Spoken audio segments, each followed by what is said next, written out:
or already as an organizers, and then you can start the recording option. Okay. So I was actually talking about developing a data model, developing a data model for a simple core banking solution. So when you talk about the core banking, what are all of the things that you have to understand? So there will be a customers will come and open the bank account. Customers will open the bank account, and who will help you to create the bank account? The staff who are sitting there in the bank will help you to create the bank account, and you'll have a different branches for a particular for a particular bank, and this is a simple requirement. So the customers will come and open the account, staff will help them to open the account, and there will be a different branches in the city which will be to handle all these core banking operations and all those things. So whenever you start identifying an entity, so you need to understand about all these characteristics. So characteristics of an entity is that entity will consist of group of attributes, and which will have a multiple instances of data, which will have a multiple occurrences of a data, that's called as an entity. So what are the examples for an entity? So entity, you can think of customer is an entity. So can we think customer as an entity? So if you compare all these characteristics, customer will have a group of attributes. Yes, customer ID, customer name, customer first name, last name, phone number, all these are all the different attributes. So the customer is called as an entity. And can you think about the account as an entity? So yes, account is also consists of a group of attributes, account ID, account type, account number, and all these things. So account also you can think of one entity. And the staff is one entity, employee is one entity. I mean, staff and employee both are same, and the branch is also one entity. So in the conceptual model, by understanding the requirements, you are going to create the entities and the relationship between the entities. So first you'll identify the entities and you'll create the relationship between the entities. So how to express the relationship? So the relationship between the entities is divided into three types. So you'll have a one-to-many relationship, and many-to-many relationship, and many-to-one, and one-to-many, many-to-many, one-to-many, and one-to-one relationship, which you can think of. So how to understand, when do you say that there is a one-to-many relationship between the entities, and when do you say that there is a many-to-many relationship between the entities? So one-to-many relationship will be used in such a way. So let's try and represent the diagram in the entity relationship diagram in the paint. So by using the paint diagram. Suppose, let's say I want to, so the representation of entities and the relationship in the form of a diagram is called as an ER diagram. So let's say I have a entity called as a customer, and I have an entity called as an account. Think about the two entities in different forms, and one is your customer. Customer is, you can consider as an entity, and similarly you can consider an account also as an entities. So what would be the relationship between this? So you need to understand in this way. One customer can have how many accounts? Can the customer have only one account in the branch, or more than one account in the branch? So you can think about one customer in the general terms, in the general banking terms. If you talk about one customer can have a multiple accounts. One is a savings account, another is your loan account or a credit card account. Anything is called as an account. So one customer can have a multiple accounts So always the one-to-many relationship will be expressed something like this. This is a one-to-many. That means one customer can have a multiple accounts. Is there a possibility that one account can be held by the multiple customers? Is there a possibility that one account can be held by the multiple customers? In the general banking terms, if you have a joint account, yes, there is a possibility that one account can be held by the multiple customers. In that case, the relationship between account and the customer and the account will become many to many. But I'm not thinking about the exceptional scenario about the joint account and all, and I'm just creating a relationship between the customer and account. One customer can have multiple accounts, and many accounts can hold by the same customer. Many accounts can hold by the same customer. So you should think in two ways, how the relationship can be created from customer to account. So this kind of relationship is called as a one-to-many relationship. One-to-many relationship. And when you talk about think about another example. Think about another example. You have a employee and you have a projects. You have a project is in one entity which you can think of in an organization. So employee and the project. Employee and the project. So employee is one entity and the project is also one entity. Project is also one entity. What you can think of. So one employee can work for multiple projects. In the sense like a single employee, you may be assigned to work for multiple projects. So when you think about this, it is a one-to-many relationship. One-to-many relationship. And there is a possibility also that one project can consist of multiple employees. One project can consist of multiple employees. So this is called as a many-to-many relationship. So when you talk about this relationship, it is called as a many-to-many relationship. One employee can work for multiple projects, and one project can consist of multiple employees. So this is called as a many-to-many relationship. Many-to-many relationship. So this is one example where you can think of, which is called as a many-to-many relationship. And in the similarly, if you want to talk about how the one-to-one relationship will be expressed, how the one-to-one relationship. So one-to-one relationship is about, so let's say you have a computer which is assigned to you and in an organization. One employee will be assigned with only one laptop and one laptop will be assigned to only one and only one employee.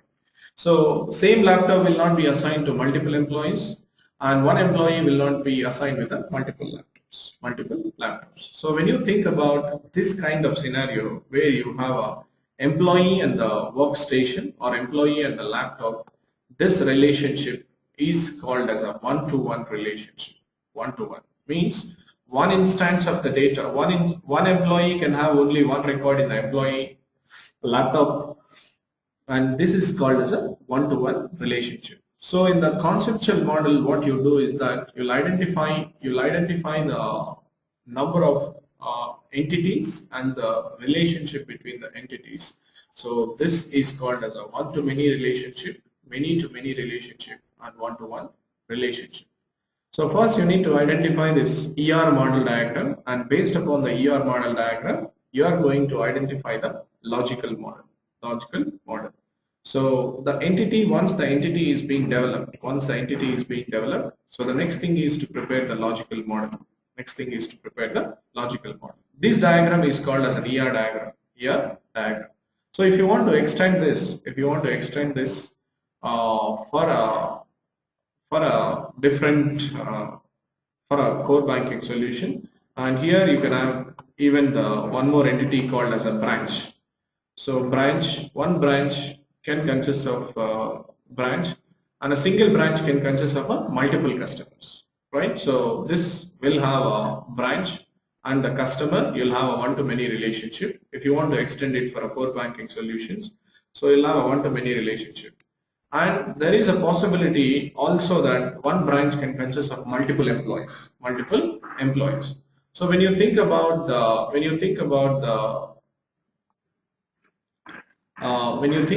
relationship between the branch and the employee, so this is also a one-to-many relationship. So is there a possibility that one employee might work for a multiple branches? May not be. So that's why this is also called as a one-to-many relationship. So that likewise you'll go and extend it. And again, let's say if you are thinking about the city, and within the single city you'll have multiple branches. Again, one-to-many relationship between this. So if you exclude this option, whatever is there, so if you exclude these things, whatever we have here, if you exclude these things, so the banking part, whatever you talked about, So this part is a core banking solution part, what I talked about. So branch can have multiple employees, one branch can have a multiple customer, and one customer can have multiple accounts. And likewise, you will represent, this diagram is called as an entity relationship diagram. Entity relationship diagram. So by understanding the requirements of the customer, by talking to the customer, first you need to prepare this kind of a diagram. Then once the diagram is prepared, then you'll go ahead with a logical model. Then we'll go ahead with the logical model and how prepare the logical model. So what do you do in the logical model? You have identified the entities. In the logical model, you'll identify the unique identifier to determine the entity. Unique identifier to determine the entity. So unique identifier to determine the entity means, so how do you do, so how can I identify the customer in a unique way? That is the customer ID. How can I identify the account in a unique way? That is your account ID. So you're going to identify the unique way to determine the customer. So that is your account ID, sorry. This will become the customer ID, and this is account ID. How do you understand the account ID or branch ID or a branch name? Anyway, the branch name will be unique. Two branches, I mean, say with the same name, you will not have a branch ID or branch name or anything. And if you talk about the employee will become the employee ID. So the unique way to identify the attribute, unique way to identify the entity, unique identifier to determine the entity. So now you're going to identify, and along with this, you're also going to understand what are the different attributes. You're also going to identify the attributes of an entity. So what do you think of an attribute? Attribute is nothing but a column in your table. It's just like a column in your table. In the logical model, we call it as an attribute. So what are the different attributes that you can think of a customer? A customer, you can think of a different attributes, something like customer name. So you need to store the customer name, and you want to store a gender of the customer. So something like this. And you might be even interested to store the phone number of the customer, and whatnot, whatever the different attributes that you can think of, you can write all the attributes. And similarly for account, what are the different attributes that you can think of for an account? So account can be in such a way, so one is your account type. So whether it is a savings account, current account, credit card account, a loan account, anything, so account type. And what else you can think of? So account ID and account number. So how you can do that? And you can think of the balance, so the minimum balance, maximum balance, or the end of the day balance, anything, any of all the kind of attributes you can think in the account ID. So this way you'll identify the different attributes, and you'll also create the relationship between the This relationship will be converted as a foreign key. So the relationship between the two entities will be replaced by using the foreign key. So always the one-to-many relationship. One customer can have multiple accounts. When you think about in the account terms, right? So sometimes you'll have a unique way to identify. In the account number might be with the different attributes. If the account number is unique and you feel that can be used as a primary key, that based upon your design, whether you can actually select surrogate primary key kind of a thing, or primary key. For a primary key, I'm just using this as an account ID, which is just like a 1, 2, 3, and the account number anyway the unique one. So just to make sure that, just to understand that, I just kept it. But in case, yes, if both are unique, in nature, so either you can consider any one of them as a unique identifier. So Now, when you started doing it, so one-to-many relationship, one customer can have a multiple accounts. So a foreign key relationship will be expressed between the customer and the account, customer and the account. So in that case, what you can talk about is that, so foreign key relationship always, it's just like an employee and the department. So you'll also store the customer ID here because this is a foreign key. Here, whatever is a primary key that is there in the customer table will be taken as a foreign key here. So one-to-many relationship whenever will be converted as a foreign key relationship. Foreign key relationship. So now this has become this, and one branch can have a multiple customers. So in order to identify here, you can include the branch ID. Branch ID will be the foreign key. Branch ID will be the foreign key from the branch. And one branch can have multiple employees. I want to identify to which branch he belongs to. So here I can add the branch ID.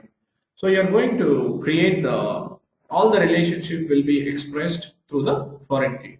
In such a way, you'll also normalize the data. You'll also normalize the data. Normalization is nothing but wherever you feel that the duplicate data is present in the particular entity, you're going to divide the data and then create a relationship between the tables. You're going to create a relationship between the tables.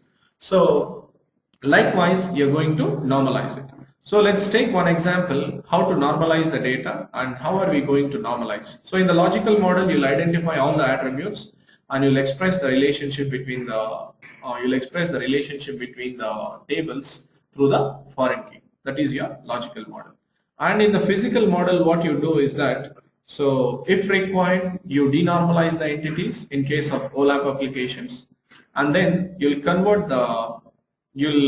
add the constraints, whatever you want. You can add the constraints in the sense, add the validation rules in case if you want to add the validation rules and everything, validation rules, and also along with this validation rules.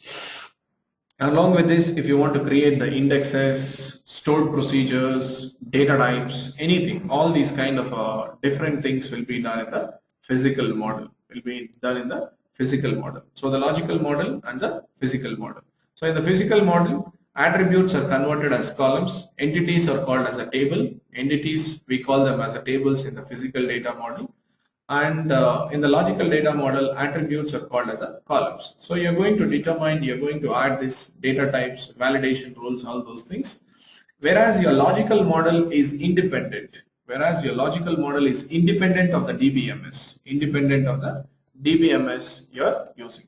Independent of the DBMS that you're using. So when you say independent of DBMS, whenever I develop a logical model, irrespective of whether which database I am using, whether it is an SQL server or as an Teradata or an Oracle, the logical data model for all the databases will be same. But your physical model is completely dependent on the DBMS.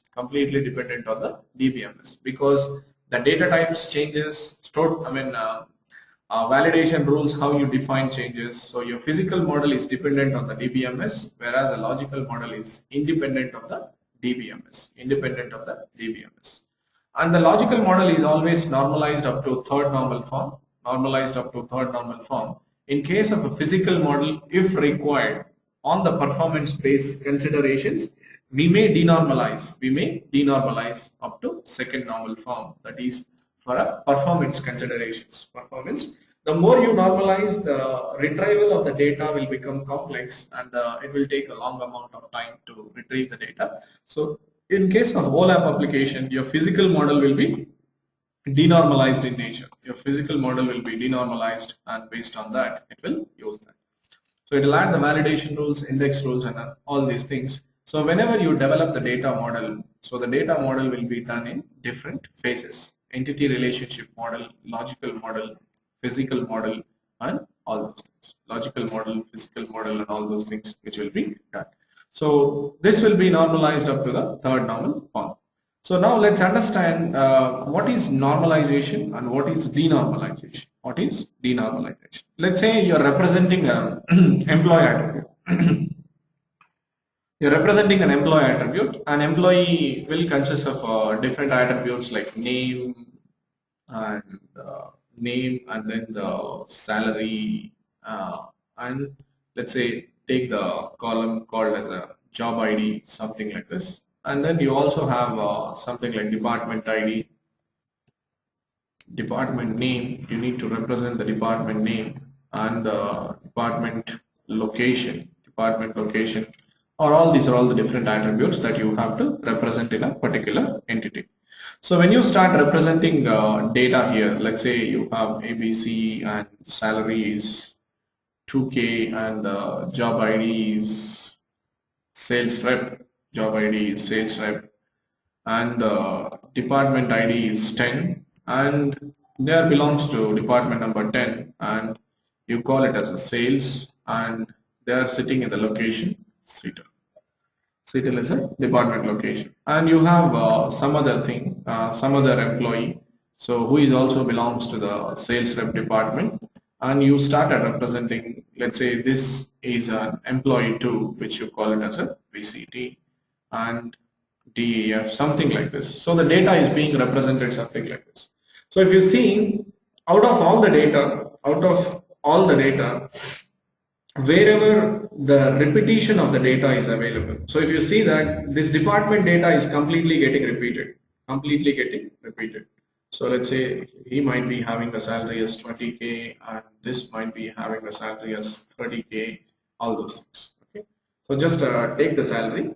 And if you see that this department information is getting repeated for all the employees, even though they are sitting in all the locations, so every time you insert a record, you need to insert a duplicate record over here. If you see the information which is available in the department ID and the department name and the department location is the same that which is getting stored. In that case, wherever you have a duplicate data present in the entities, or wherever you have a duplicate data present in the entities, when you represent the data in the multiple instances of a data in the entity, wherever you find the duplicates, what we do is that we will, wherever we have a duplicate data, we'll move that into a different entity.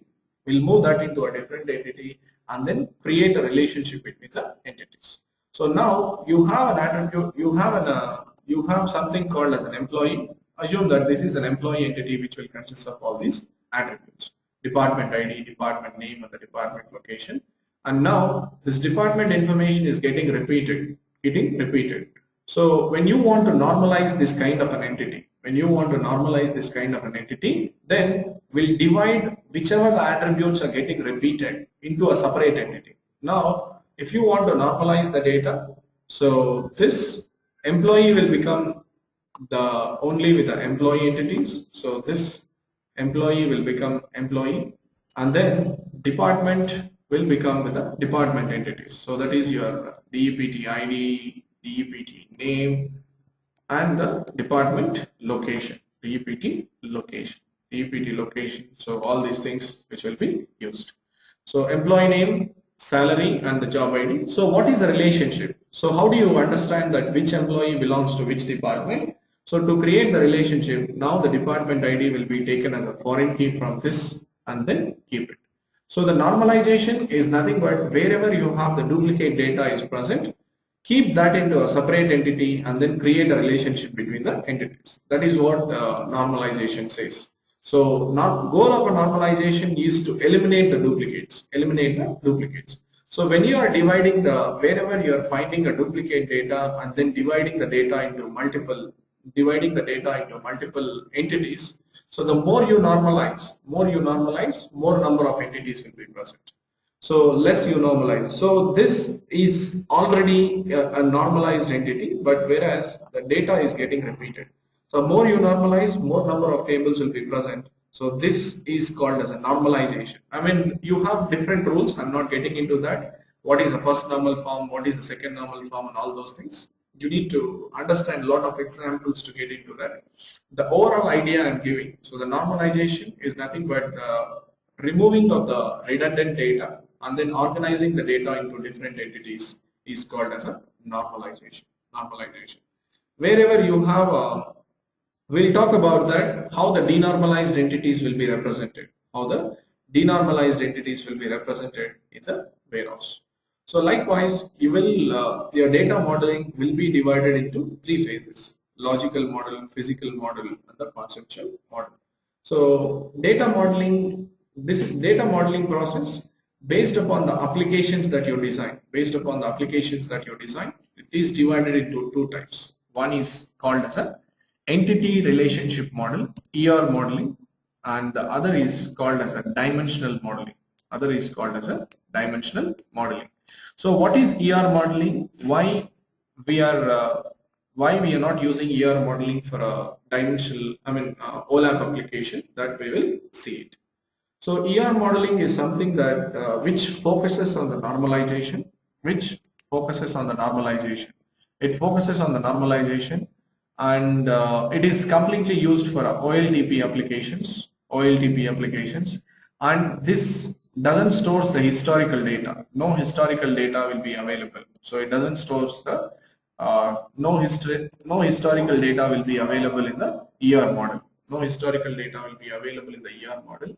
And the number of tables will be more. Since you are using it, more number of tables will be present, and this is completely suitable for OLTP applications. So the ER modeling is having all these disadvantages. So that's why we are going for a separate data modeling process. Called as a dimensional modeling, which will overcome the disadvantages of the ER modeling. So dimensional modeling is denormalized. That means you'll store the redundant data for a performance. And dimensional modeling will help you to store the historical data. How it will help us to store the historical data, we will see that. When we go to the dimensions and the fact tables. And here you'll have a less number of tables because it is denormalized. You'll have a less number of tables will be present in the dimensional modeling. And moreover, this is you can scale this enterprise data model. Whatever enterprise scalability is provided. Enterprise scalability is allowed in your dimensional modeling. Scalable in the sense, suppose let's say I'm designing a dimension model today for a sales subject area. Later on, this dimension modeling allows me to modify the changes, allows me to add a new columns, all these things. So this is called as an enterprisely scalable. So these are all the different data modeling techniques. Since the ER modeling is having a disadvantages to design it for OLAP applications, that's why we are understanding the another type of modeling called as a dimensional modeling. In the dimensional modeling is also called as a star modeling. To use it. So the ER modeling is having a disadvantages. With this, no historical data, more number of tables will be present. So let's go over the PPTs. Give me a moment.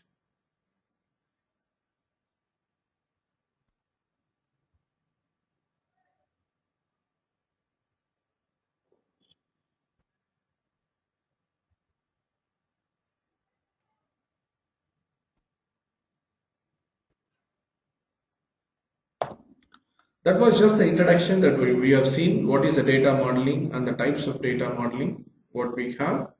So we'll just go and understand some more theoretical concepts to understand about the dimensional modeling technique. Right. So the dimensional modeling, and let's first understand about what is a data model. A data model is a conceptual representation of data structures required for a database. So to do the data modeling, there are a lot of tools available in the market. So you have Irwin. Irwin is one data modeling tool which is from the Computer Associates. An Oracle Designer is from the Oracle Corporation. And you have a Power Designer. Power Designer is from Sybase, and now it is acquired by the SAP. So now it is called as a SAP Power Designer. In overall and the high level, the data modeling is divided into two phases: logical modeling and the physical modeling. Here, they're not considering the conceptual model. If you go in detail, the conceptual model is earlier. First phase of the data modeling process, which will help you to create the logical model. And the logical model, what you do, you'll identify the entities. Entities are nothing but the tables, attributes, and the relationship between the entities. And when you are doing the logical modeling, your logical modeling will always use the business names. We don't use the technical names or the abbreviations for the column names, something like this. So whenever you are representing the customer name, we say that customer name as complete description. We don't write something as cust underscore name. All these kind of abbreviations are the technical names. So that's a standard that we follow. And the logical model is an independent of the platform that you are designing. It is an independent of the database, and it is normalized up to 4th normal form, and mostly the 3rd normal form. If required, it will be normalized to 4th normal. In case of a physical modeling, what you do, you'll identify the tables, columns, keys, data types, validation rules, triggers, stored procedures, constraints, and everything. Everything will be created.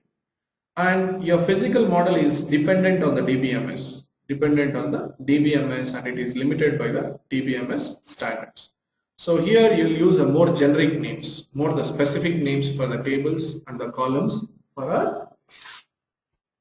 our simplicity and all those things. We use a more specific names. So that's why if you see the column names in the employee table and all, first underscore name, last underscore name, job underscore ID, all these kind of column names will be used. And if required, we'll create the indexes for a faster data access. We create the indexes. So if you look at this, data model, so this is the logical model. So if you look at the logical model is using the business names. See here, date description, month description, year description, and all those things. So, and you have a relationship between these things, one to many. So forget about what is a dimension and what is a fact. We are going to understand what is a dimension and what is a fact going forward. And this is the technical representation. Here you can understand what is the difference in representation. One thing is that date description, month ID, month description, these are all the technical names which are being used. And this is the one-to-many relationship which is expressed between the dimension table and the fact table. What is dimension? What is fact? Still yet to come. We'll understand about it. So one-to-many relationship which is being expressed. So in the logical column, these are a few differences. It is called as an entity here. It is called as a table here.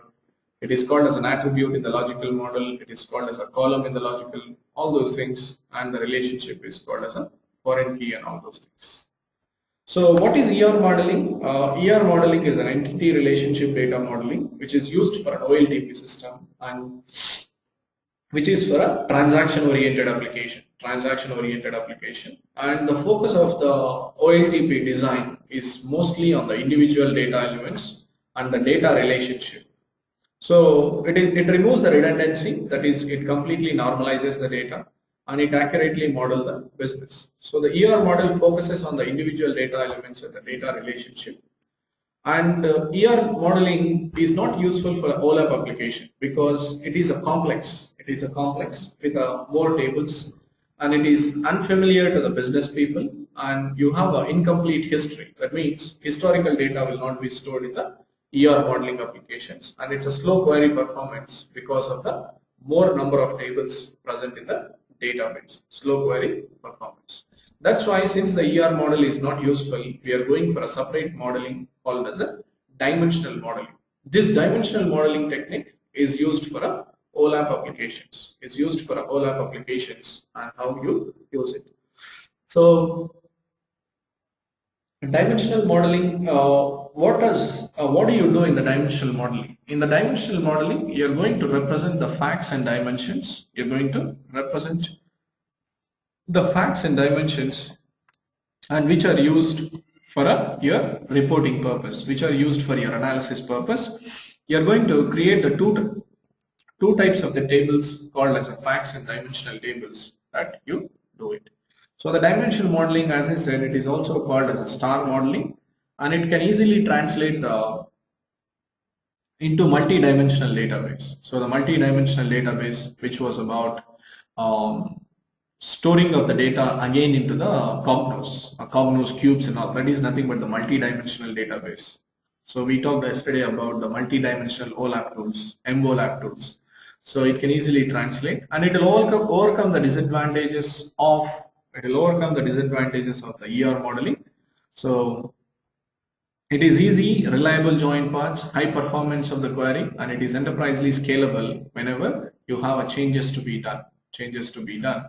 And these are the differences between the entity relationship model and the dimensional model.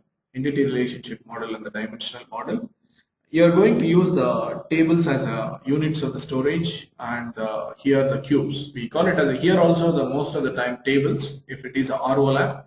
In case of MOLAP, we say it as a cubes order. And in case of entity relationship model, data is normalized and used for a OLTP. And here data is denormalized and it is used for a data warehouse and the data mart. Here you'll have a more number of tables. Here you'll have a few number of tables. Fact tables are connected to the dimension tables. Here you'll have a detailed transactional level data, and here you have aggregated data, which is a computed results and all those things.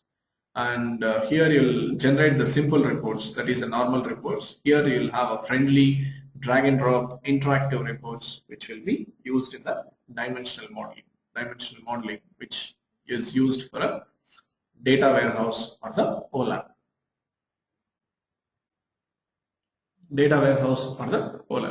So basically the dimension modeling, whatever we are going to talk about, so the dimension modeling is used only for preparing of the dimension tables and the dimension tables, identify the dimension tables, identify the fact tables, dimension tables and the columns, dimension tables and the columns, fact tables and the measures. Measures are nothing but the facts. We call them as a measures. We'll see what is called as a measure, and the relationship between the dimension table and the fact table, relationship between the dim and fact table. And you're going to create the two types of schemas. Together, all these creation of database objects is called as a schemas. So we are going to understand about what is a star schema and what is the snowflake schema and what kind of schemas we create in the dimensional modeling process. That we will see. So first, to understand about what kind of tables we call it as a dimension. Yeah. Before stepping into that, if you would like to discuss anything and share anything or something which you have a questions, you can go ahead, and then we'll start with the next half of the dimensional modeling process, data modeling process, which will help you to understand the different types of dimension tables, different types of facts in the dimensional modeling process. Yes. Any questions? Can you explain the facts? Or are you going to go over it? Yeah, we'll go over it. Yes. And how about the normalization? Can you explain the 4, 3, and the second? No, it's actually the big subject. We need to actually have different examples and everything. You can just overall goal of normalization is to reduce redundancy. So if you have to understand, there are different rules which are defined for every normal form. We need to take different entities as an example, and then try and apply all those rules one by one for every entity. Then it becomes a normalized entity.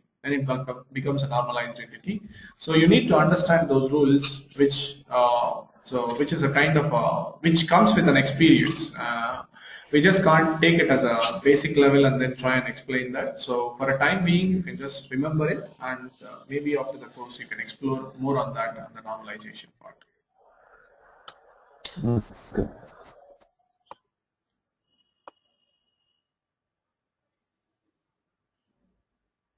Okay, so to go with the other part of so what is a dimension table? What kind of tables we call it as a dimension table? What kind of table we call it as a dimension table? So in the general terms, a table which actually stores the textual description of data. A table which actually stores the textual description of data is called as a dimension table. Is a dimension table. And which table you can actually consider it as a dimension table. If it is a table which will consist of a textual description, or a table which will store the hierarchical information, something like a region, time, all these things, which will store the hierarchical information, and which will store the categorical information such as the departments and the locations. All these things you can consider it as a dimension table. A dimension table is something that which will contain the textual content. We just can't literally think it, and the dimension table will contain only the character data. There might be some numeric data which will be present, but you can think about a dimension table will contain the more descriptive data which will be available. And the dimension tables are also called as your lookup tables, because we are going to look up the data to load into the foreign keys on that. So the dimension table which will consist of descriptive data and whose you can represent them as in the hierarchical fashion or the categorical information. Those are called as, so your product can be considered, your product table can be considered as one dimension, customer table can be considered as one dimension table, and similarly you can think about the vendor, that can be considered as one dimension table, and you can think about the region information, region which is a hierarchical. You'll have a city, a country, city, whatever the other hierarchies. So the hierarchies which represents the descriptive information can be considered as a dimension tables. So the dimension tables will have a large number of attributes and the less number of rows. Large number of attributes means more columns will be present in the dimension table, but you'll have a less number of rows compared to the other type of tables in the data warehouse, that is your fact tables. And it will also have some kind of a flags and indicator which will help you to generate specific reports. So we'll see that what kind of flags it will contain and all those things. So the dimension tables, that is about the dimension table. And the fact table. What is a fact table? A fact table is something that which will consist of a numeric data, which will consist of a measurable data, or the measures is called as a fact table. So what kind of columns it will contain? It will contain all the foreign keys from all the dimension tables, and it will contain the measurable columns or the facts like revenue, and you have a cost, price, all these kind of measurable columns, sales, growth, percentage of growth, all these kind of ratios, all these things, revenue, cost, price, sales, all these kind of numeric data. So in the basic terms, we can say the fact table is something that which will consist of numeric data, or which will consist of measures. Measures are also called as a facts. A table which contains facts is called as a fact table. So it will contain all the numeric data, how much revenue you have generated, what is the cost of the order, what is the price of the order, what is the total sales, what is the percentage of the growth. These are all the columns which will be there in the fact table. A fact table is something that which will consist of numeric data, and the fact table will have a large number of rows, and less number of attributes, or the less number of columns. Large number of rows and less number of columns will be present compared to this. So the fact table will have a large number of rows compared to your dimension tables with a less number of attributes. So we are going to design the dimension tables and the fact tables, and the relationship between the dimension tables and the fact tables will be designed in the dimension model. We have a lot of different types of dimension tables. What is a master table? Yeah. So you can actually consider a dimension table as a master table. So when you talk about in few terms, something like, let's say you want to add the information here, we cannot actually literally call the dimension table as a master table, but in the data warehousing terms, you can call it as a master table. Master table in the sense where you're populating the data into a table without, pre-populating the data in the table, that is called as a master table. Master table. So it's something like, let's say, the currency information. You want to store the currency information about the different currencies and their conversions. So their conversions, like let's say dollar to rupee conversion, dollar to euro to dollar conversion, all these kind of a conversion. These conversions are something that which we have to define on a daily basis. So if you are defining a table for a currency conversion and then pre-populating the currency conversion table, that is called as a master table. In the data warehouse, you can also call that master table also as a dimension table. Dimension table, because we require that conversions to generate the reports. So that table is called as a master table, you can call it. So that's how, so we are going to talk about the different dimension tables, and you're talking about it is storing the numeric values. Yes, that's what I said, like it's descriptive information. Yeah. Master table which will contain the numeric. Yes, it can contain the numeric. We can't just literally consider that a dimension table means only it will consist the character data, which is a descriptive information. Wherever you have a descriptive information, that kind of a table, you can call it as a dimension table. It can contain the numeric data also. Yes, it can contain the numeric data. So tomorrow we are going to discuss about the different types of dimension tables. What are the different dimension tables? What are the different slowly changing dimension tables, and different fact tables, different facts. What is a fact table? And we are going to also talk about the star schema and the snowflake schema, and then wind up this dimension modeling process. And to understand the other type, so yesterday we were talking about the data mining and the data profiling. What is actually difference between the data mining and data profiling? So as I said that data mining is actually finding out the larger trends or the patterns. So whenever you want to find out the trends and the patterns within the larger data set, larger data warehouses, that is called as a data mining. So what kind of trend? Suppose let's say when you start analyzing the data, through the data mining tools. So think about a retail application, and we'll take one example. So as a retail sales owner is actually want to find out which product is actually sold more during the weekends. So I want to find out which product is actually moving more during the warehouse. During the weekend within the warehouse. If he tries to identify the what kind of products generally the customer is actually buying, and to identify that kind of a trend, what it is buying. So that process of determining the trends is called as a data mining. So how does a data mining process will help the retail owner?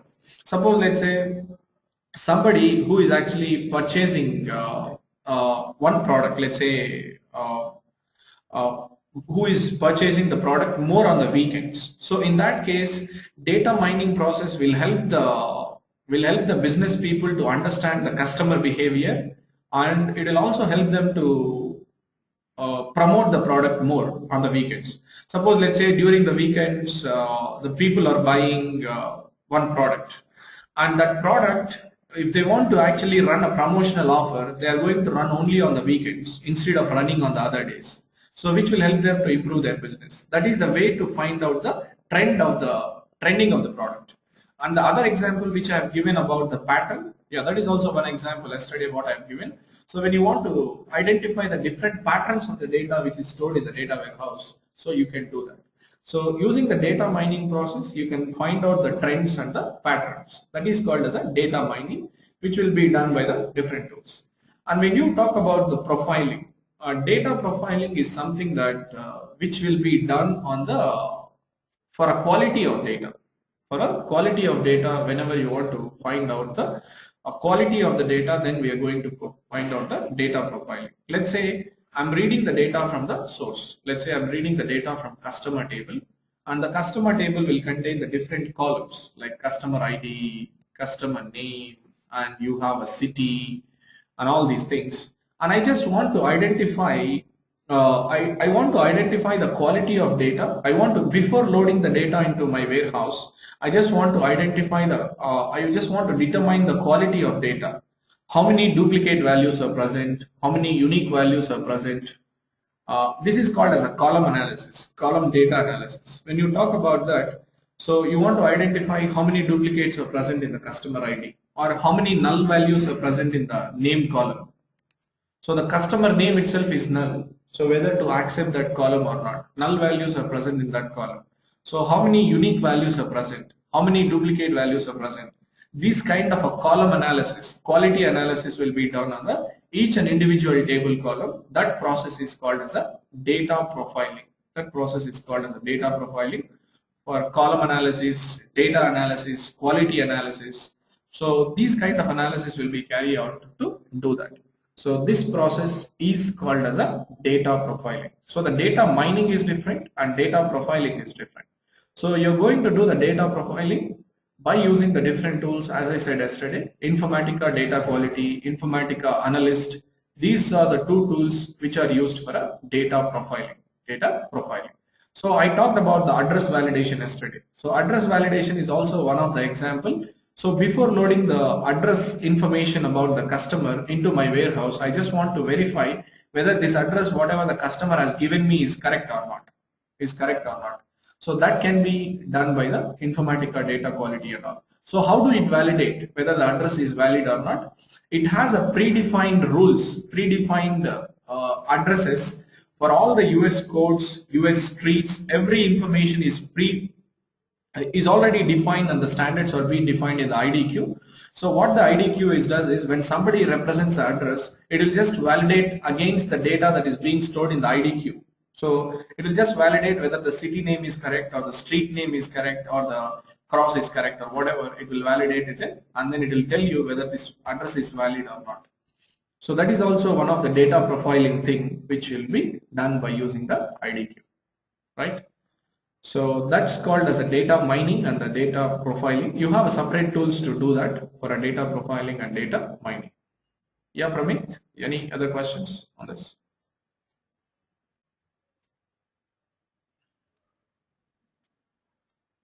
So, okay, thank you then. So tomorrow we'll meet to discuss the